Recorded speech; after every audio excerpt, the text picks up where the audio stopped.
ఇదొక విచిత్రం. మామూలుగా దొంగలు పరిగెత్తితే పోలీసులు వారిని వెంటాడడం కామనే. కానీ లంచం తీసుకున్న ఒక పోలీస్ ఇన్స్పెక్టర్ ఏసీబీ అధికారులను చూసి నడి రోడ్డుపై పరుగులు తీయగా అతన్ని వెంటాడి పట్టుకున్నారు ఏసీబీ టీం. హైదరాబాద్ బషీర్బాగ్లోని సీసీఎస్ కార్యాలయం దగ్గర ఈ ఘటన జరిగింది. లక్షల రూపాయలు డిమాండ్ చేసిన ఆ ఇన్స్పెక్టర్ని ప్రస్తుతం ఏసీబీ విచారిస్తోంది. తెలంగాణలో అవినీతి అధికారులపై ఫోకస్ పెట్టింది ఏసీబీ. అక్రమాలకు పాల్పడుతున్న అధికారులను వేటాడుతోంది. ఆదాయానికి మించి ఆస్తులు పోగేసిన వారిని టార్గెట్ చేసుకుని ఏసీబీ ముందుకు సాగుతోంది. అవినీతికి పాల్పడుతున్న అధికారులని ట్రాప్ చేసి మరీ పట్టుకుంటోంది.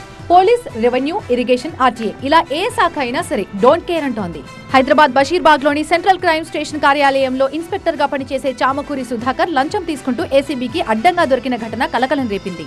బోయిన్పల్లికి చెందిన మణిరంగస్వామి తనను మోసం చేశారని అల్వాల్కి చెందిన ఫార్మా వ్యాపారి సత్యప్రసాద్ సీసీఎస్ లో ఫిర్యాదు చేశారు.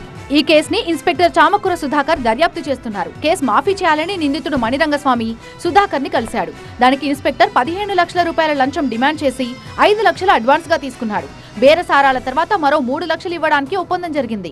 గురువారం సాయంత్రం సీసీఎస్ ఎదురుగా ఉన్నటువంటి పార్కింగ్ ప్లేస్ లో 3 లక్షలు ఇచ్చారు. అదే సమయంలో ఏసీబీ అధికారులు రావటం గమనించిన ఇన్స్పెక్టర్ సుధాకర్ డబ్బు బ్యాగును వదిలేసి నడి రోడ్డుపై పరిగెత్తాడు. అయితే ఏసీబీ ఇన్స్పెక్టర్లు అతన్ని వెంటాడి పట్టుకున్నారు.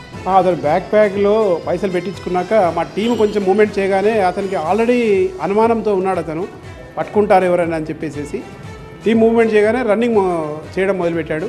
అతను నిజాం కాలేజ్ గ్రౌండ్ వైపు పరిగెత్తుతున్నాడు. ఏసీబీ ఆఫీసర్స్ రెడీగా ఉన్నారు.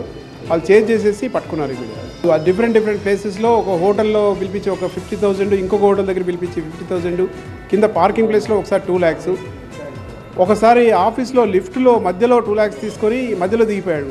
ఈ కేసులో సీసీఎస్ సిఐ సుధాకర్ 15 లక్షలు డిమాండ్ చేశారని ఏసీబీ డీఎస్పీ శ్రీధర్ వెల్లడించారు. అంతేకాదు ఏసీపీ రామ్ రెడ్డి పాత్రపై అనుమానంతో విచారణ చేశామన్నారు ఏసీబీ డీఎస్పీ శ్రీధర్. వాళ్ళ ఏసీబీ రామ్ రెడ్డి ఏసీబీని రాత్రి కూడా ఎంక్వైరీ చేశాము. ఇవాళ మార్నింగ్ కూడా ఆఫీస్ పిలిపించాము. స్టిల్ ఎంక్వైరీ నడుస్తుంది. ఇంకా ఇతను చెప్పినప్పుడు సీనియర్ ఆఫీసర్ కూడా ఇవ్వాలని చెప్పి బాధితుడికి చెప్పింది నిజమే. కాకపోతే అసలు నిజంగా ఇచ్చాడా, అసలు ఇన్వాల్వ్మెంట్ ఉందా లేదా అనేది ఇంకా ఎంక్వైరీ తెలియాలి. 2009 బ్యాచ్ కి చెందిన సుధాకర్ పనిచేసిన ప్రతి చోట ఆరోపణలే ఉన్నట్టు అధికారులు చెబుతున్నారు. ఎక్కువగా క్రైమ్ విభాగంలో పనిచేసిన సుధాకర్ కేసుల విషయంలో ఉన్నతాధికారులని తప్పుదోవ పట్టించేవాడని సమాచారం.